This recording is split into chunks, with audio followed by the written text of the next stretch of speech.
Hi, welcome back to the next episode of the 𝓡𝓸𝓮 series.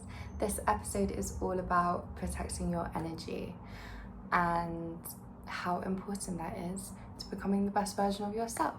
So I'll get stuck in. Okay, so protecting your energy, it's all about being intentional as to what you allow to take up your time, take up your attention, taking up your emotional bandwidth as well.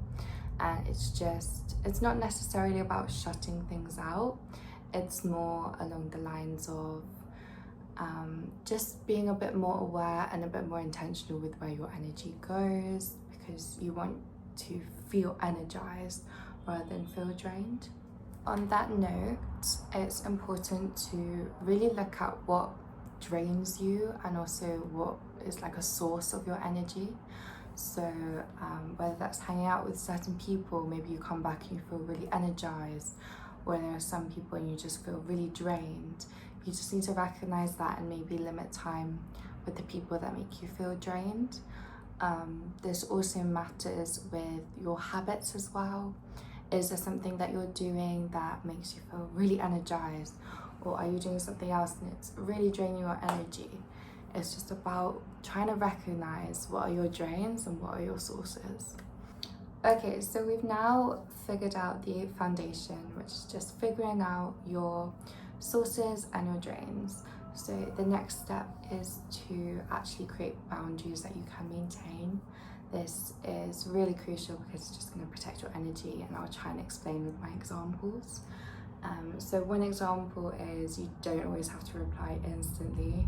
You can take your time, you can reply when you're ready. You could be out with friends or you could be doing something, and don't always feel that to every single person that you're in contact with that you have to reply immediately.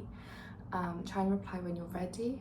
It also shows that you really value your time, so that is protecting your own energy, but it is also showing to someone else that no, you can't reach me on a 24/7 basis. I have other priorities, or I might be doing something else. So it's just protecting your energy and also demonstrating to other people that they can't always have access to you 24/7, because it's just really unfair. So then the next step is, or the next boundary, this one would be just being aware and sort of limiting time with people. If you come away and you feel really depleted, or you feel really tense, I'm not saying block that person out. I'm just saying maybe just limit the amount of time you're with them, just so when you're in the situation you don't have to come out as drained. You can figure out and kind of ground yourself, which can be really good. Okay, so the next way of protecting your energy is to stop overextending yourself out of guilt. So if you're constantly saying yes to people just to avoid disappointing them, that can really impact you quite negatively. So don't say yes all the time just to gain a temporary sort of feeling of approval. Instead, just be quite wary. A no, it may feel really uncomfortable, but that discomfort in that moment is likely going to help you, because you can't help people if you suddenly burn out. So try and prioritize what you need to do, and also do say yes to people, but don't simply say yes to gain approval from them. Really consider why you're saying yes. Am I able to help with this?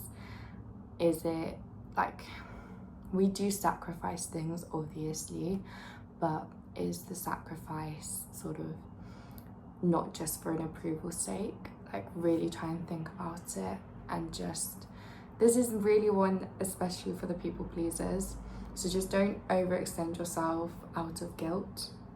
Don't constantly say yes. Yes, do say yes to things, but don't do it on a constant basis. Okay, and another way to protect your energy is it's sort of being a bit more discerning. So it's being selective with who has emotional access to you.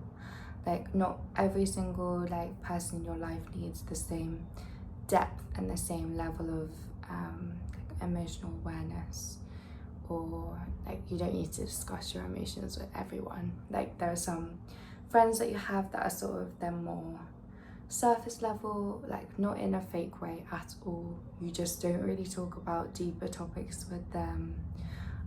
You're still friends, or they're still like a good acquaintance, but they're not someone who you pour like emotions onto, or who you kind of trust with all your emotions, because that is a very vulnerable thing.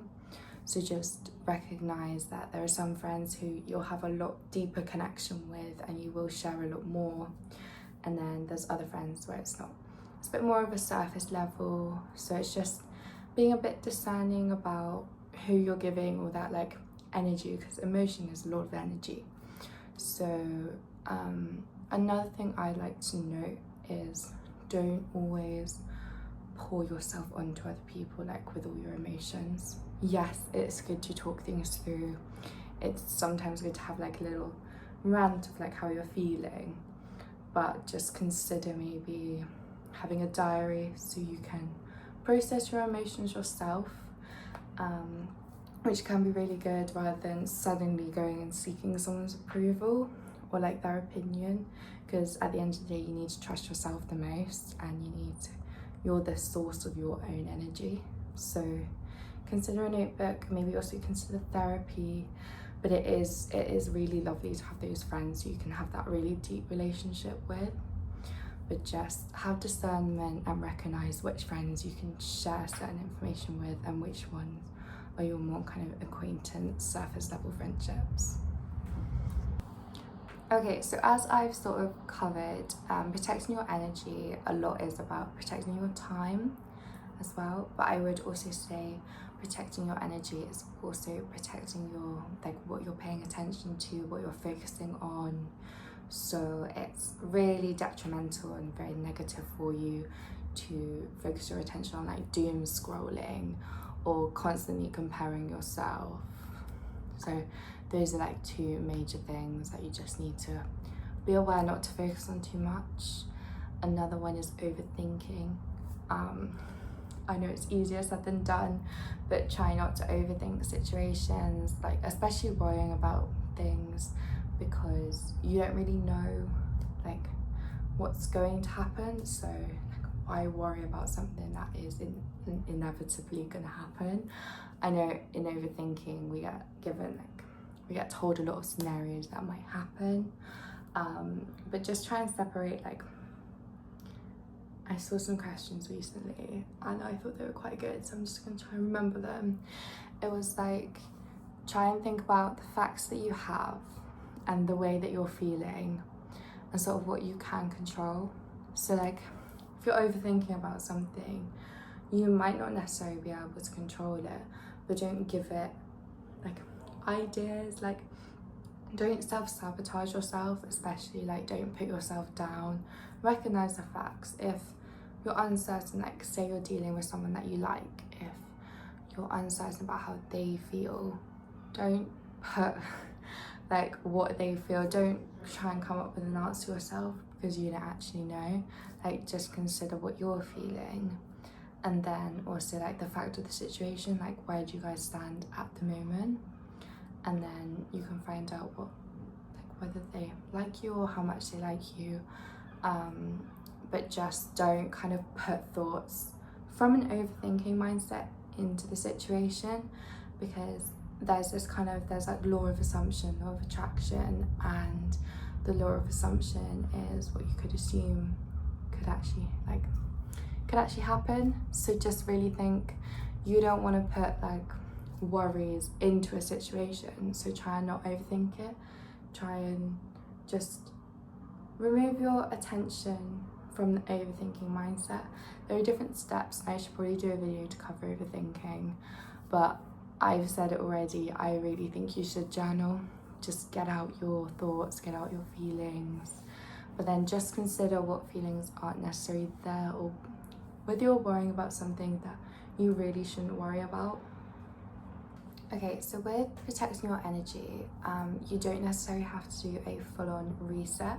You can simply go on a walk, reduce your inputs, get away from your screen, maybe do something without listening to music, like do a walk without your earpods or headphones in. Movement is also very key, so maybe go to the gym. It's been shown to really help mental clarity. Do a yoga class, do a Pilates class. Just get yourself out of your head or what your attention is currently focusing on. And then another thing is just doing something slowly and doing it intentionally. So yeah, those are a few little reset methods or like recovery methods you can use. And then just to finish off, your energy is a finite resource. That's the key here. So if you don't decide where it's going, other people will and other distractions will. So just be aware of where you're putting your energy. And so yeah, please protect it and just look after yourself and make sure you're reaching your priorities as well. Thank you for listening.